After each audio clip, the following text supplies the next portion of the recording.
বান্দরবনের রুমা, রোয়াংছড়ি, থানচি, লামা ও আলীকদম সহ প্রায় প্রতিটি উপজেলায় রয়েছে ছোট বড় অসংখ্য বেইলি ব্রিজ। দীর্ঘদিন মেরামতের অভাবে ঝুঁকিপূর্ণ হয়ে মৃত্যু ফাঁদে পরিণত হয়েছে ব্রিজগুলো। ৮০-র দশকে নির্মিত এসব ব্রিজের কোনো অংশ ধসে পড়েছে, কোথাও বা খুলে গেছে লোহার পাটাতন, আবার কোথাও পচে গেছে কাঠ।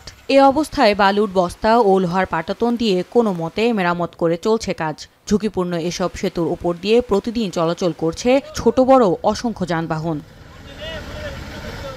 দ্রুত সংস্কার করা না হলে যেকোনো সময় ব্রিজ ভেঙে ঘটতে পারে মারাত্মক দুর্ঘটনাও, বন্ধ হয়ে যেতে পারে সড়ক যোগাযোগ ব্যবস্থা। তাই সেতুগুলো সংস্কার সহ প্রয়োজনীয় ব্যবস্থা গ্রহণের দাবি চালক, পর্যটক ও স্থানীয় বাসিন্দাদের। খুবই খারাপ, কখন ভাঙবো এটা কেউ বলতে পারে না।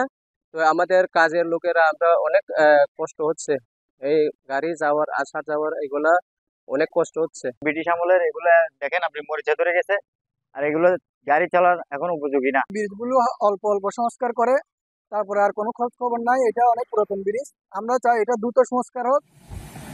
সমস্যা সমাধানে বান্দরবান রাঙামাটি সড়কে 5টি বেইলি ব্রিজ আরসিসি সেতুতে রূপান্তর করা হবে বলে জানান সড়ক ও জনপথের এই কর্মকর্তা। ইতিমধ্যে আমাদের বিভিন্ন সড়কের বেইলি সেতুগুলো আমাদের টিএমপি প্রস্তাবনার মাধ্যমে কয়েকটি বেইলি সেতু স্থায়ী সেতুতে রূপান্তর করা হয়েছে। বান্দরবানের বাকি 54টি ঝুঁকিপূর্ণ বেইলি সেতু আরসিসি সেতুতে স্থায়ীভাবে রিপ্লেস করার জন্য একটি উন্নয়ন প্রকল্প প্রস্তাব সড়ক পরিবহন মন্ত্রণালয়ে প্রেরণ করা হয়েছে। তো প্রস্তাবটি অনুমোদিত হলে অধিকাংশ ঝুঁকিপূর্ণ বেইলি সেতুই আরসিসি স্থায়ী সেতুর দ্বারা প্রতিস্থাপিত হয়ে যাবে। সড়ক ও জনপথ বিভাগের তথ্যমতে বান্দরবান জেলায় অস্থায়ীভাবে নির্মিত গুরুত্বপূর্ণ 8টি সড়কে 159টি বেইলি ব্রিজ আছে। এর মধ্যে নতুন আরসিসি সেতু নির্মিত হয়েছে 87টি। বাকি 72টি ঝুঁকিপূর্ণ সেতুর মধ্যে মারাত্মক ঝুঁকিপূর্ণ সেতু 54টি। এখন বান্দরবন